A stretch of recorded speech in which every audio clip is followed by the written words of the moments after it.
Hello students, question number 5 from JEE Main 2021, 17 March, shift 1, sorry, shift 2. The question is the value of limit n tending towards infinity of this क्या होगा ये बताना है हमें, where r is non-zero real number and this denotes the greatest integer function. तो बताना है कि इसकी वैल्यू क्या आएगी. तो सबसे पहले हम लोग क्या करेंगे, यहाँ पर प्रॉपर्टी यूज़ करेंगे बहुत सिंपल सी, कि जो x होता है तो greatest integer of x basically less than होता है या इक्वल टू होता है x के हमेशा, और x माइनस वन से ये हमेशा क्या आएगा, बड़ा आएगा. कुछ इस तरीके की इनइक्वालिटी होती है ये. तो बस इस फंडे को यूज़ करते हैं हम लोग क्या करेंगे, इन सबको अलग अलग करेंगे.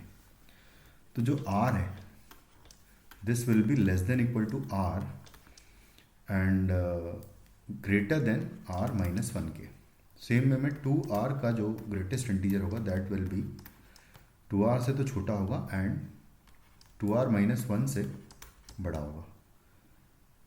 फिर लेके इस तरीके से nr का जो ग्रेटेस्ट इंटीजर है that will be less than nr and greater than nr minus one. इन सबको ऐड कर दें, अगर ऐड कर दें तो यहाँ पर आएगा, ये तो मैंने प्रॉपर्टी बताई थी आपको जिसको मैंने यूज़ किया है. और बाकियों को ऐड कर देंगे अगर, तो देखो क्या आएगा.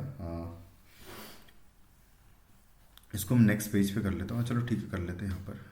तो यहाँ पर आएगा r minus one plus 2r minus one plus से लेके nr माइनस वन तक, है ना.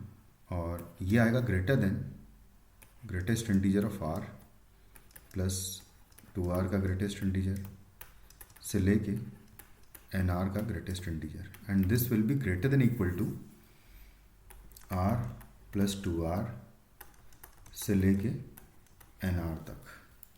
इसको मैं नेक्स्ट पेज पे ही कर लेता हूँ. तो यहाँ पर आप देखो ये लिखा हुआ है कि r plus 2r plus 3r से लेके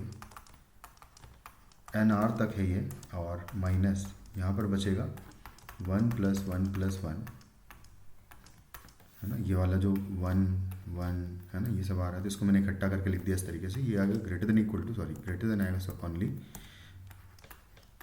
greatest integer of r plus greatest integer of 2r से लेके ग्रेटेस्ट इंटीजर ऑफ nr तक, and this is greater than equal to, यहाँ पर लिखा हुआ ये पूरा सम. तो यहाँ पर मैं r अगर कॉमन ले लूँ तो बचेगा क्या, r कॉमन लेने पर बचेगा 1 प्लस 2 से लेके n तक.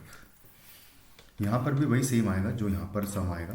तो ये एक्चुअली है क्या, ये लिखा हुआ है फर्स्ट n नेचुरल नंबर से, तो उनका सम क्या हो जाएगा, r तो रहेगा ही और n into N plus one upon two आ जाएगा, और माइनस इसकी बात करें तो ये n टाइम्स 1 1 1 1 लिखा हुआ है, ये लिखा हुआ है n times.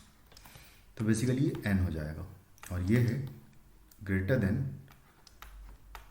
r plus 2r से लेके nr तक का ग्रेटेस्ट इंटीजर्स का सम है.